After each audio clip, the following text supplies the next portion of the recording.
Maliza tumechoka uongo. Mechoka uongo. Mliapa na Bible lakini hawajali mabibi wakilia juu history na bo.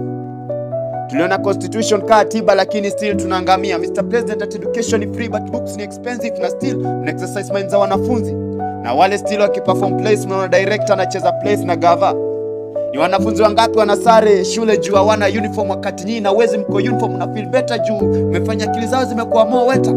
National anthem inasema tujenge taifa letu. Tutajengaje taifa na mkuru kwa njenga kuna bomoleo? Ziko wapi zile promises za bottom up? Ziko wapi zile stories za mama mboga au mashage wa mboga juu gavani tax tu inasukuma? Mumefanya donation is sick upstairs au juu madaktari wako mgomo. Na Meru tu baada ya kuchagua Kawira wamekosa mwangaza. Wale walikuwa kwa scandal ya Yesu wako pia kwenye payroll hao. Time ushuru inapanda ndo pia kiuchumi mnakuwa. Watu wamekula chumvi mingi ndio wanasema vile sukari iko na mercury na still gava inakopa. Amshiki call kutoka kwa streets au juni short call na iko na haja kubwa. Heritage zetu waliona pombe ikose kufuli na Samia ibaki suluhu.